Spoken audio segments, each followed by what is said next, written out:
Amira, my love, qué delicia tenerte aquí en Miami. Bienvenida al estrellato. Gracias, estoy muy feliz de estar aquí. Siempre es rico venir a Miami, pero sobre todo cuando se promociona un trabajo como este, que es tan delicioso. Pero lo primero que te quiero preguntar es, cuéntame la historia de cómo llegaste a este proyecto. ¿Qué fue lo que pasó para que tú dijeras, yo quiero ser parte de esto? Mira, cuando yo leí, yo dije, oh my God, como me llené con esperanza.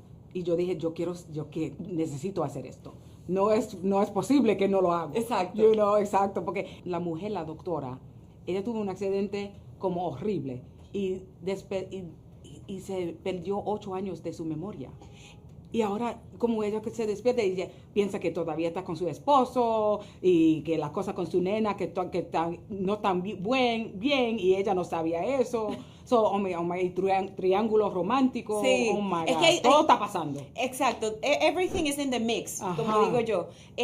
Claro, cuando uno piensa en una persona que pueda perder la memoria, como dices tú, y despertarse un día sin pasado, like you're detached from what you had. Right. You're robbed of your memories, of everything that you probably like so much. Y los dolores lo tienes que sentir otra vez. Exactly. Y todos tus amigos, tu familia, todos tienen que go through it, just again. And it's just like, fue muy difícil, pero a la misma vez ella tiene oportunidad. Sí. And I always point that out, como la doctora, somos mejores amigos por como 20 años, los dos, y yo soy la doctora de ella, Dr. Gina Walker, neuropsiquiatra.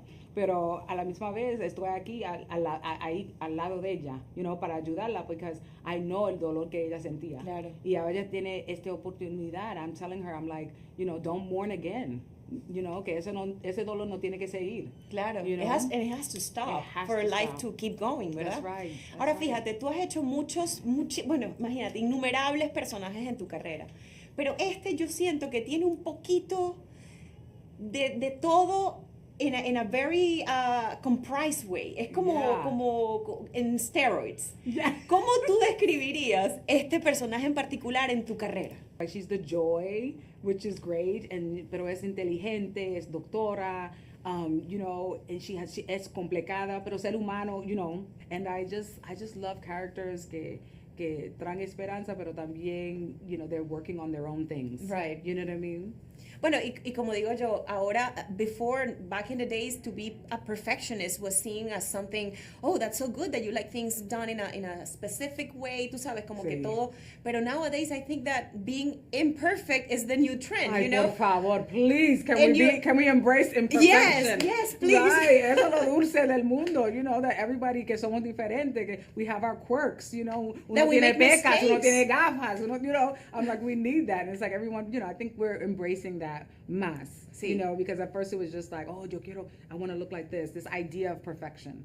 And I think that, we're busting that open. That yes. There's no, let's get back to the beauty of lo que Dios te dio, that's all you need. Of course. Y como dices tú, in making mistakes, you find opportunity right. to grow, opportunity to become a better person in everything. Right. If you don't make any mistakes, then how are you going to know, what's your forte? What are you good at? That's right. And I think that's what connects us more. Like when you think about a medical drama like this, it's just like people want to feel seen, and I think that when we get to the heart of situations, that's when we go, oh, we are much more similar. Sí.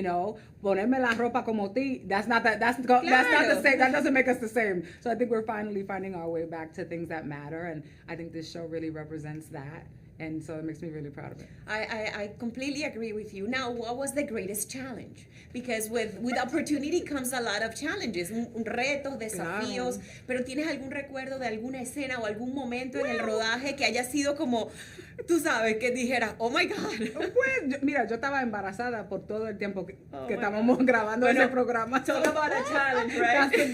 That had to be the challenge, They took care of me very well. But in general, like, there is a scene that I love in the final episode, and I'm not going to say what it is. Okay. You got to watch Tuesdays at 9 p.m. Yes. I'll be tweeting too, so that'll be fun. But it's because I feel like Dr. Gina siempre tiene fuerza. She's always, like right strong by her side, and I think in this moment, there's something that cracks in her. Mm-hmm. And, anytime you get to do that and be vulnerable, is a beautiful opportunity. It's a beautiful opportunity. Bueno, speaking of opportunities, ¿cuál crees tú que ha sido ese consejo que tal vez that advice that you received along the way que ha sido bueno para ti en tu carrera y qué cosa te hubiera gustado saber antes? I think the thing, we were talking about it actually all day today, is being confident that I didn't have to change anything about myself to when I walked into a room, that I could make an offering from the place that like how I showed up was enough.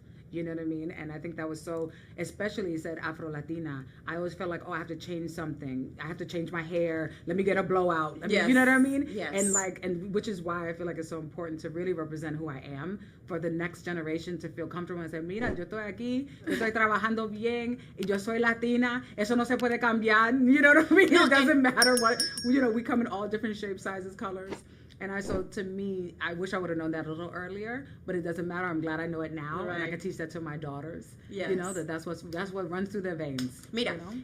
Ser Latina nowadays is in style. Yo no sé si tú te acuerdas, pero back in the days, nobody was really promoting themselves saying, hi, my name is, and I'm Latina, or I'm Venezuelan American, or Cuban American. But nowadays, I feel that people understood that being Latina adds something else, something more to the equation, and makes it more, you know, beautiful, right? I think it's the diversity of everybody. I think it's back to what we said before, you know, to be able to just embrace and come as you are, and that your difference is what makes the world a beautiful, is the diversity of everyone. So I feel like that's great. And then I feel like what el consejo, I think it's just watching legends, like being able to work opposite Viola Davis. You know, I was opposite Regina King when I played Diane Carroll. Wow. And these are legendary women who you sit down and you just see there's a centering, there's a peace. And I feel like that's why I love what I do, ser actriz, because the older you get, the better you get. Because the more you settle into your own skin, and that's what's needed. You know, this is our instrument right here. Allow yourself to listen. Right? Oh, on Tuesday nights, you can watch Doc at 9 o'clock, and then the next day you can watch it on Hulu. And it's also coming to Disney Plus soon, and we can see it for all of the Latino Americana, the outlets, community which is great. So. Awesome, perfect. Now you guys have no excuse.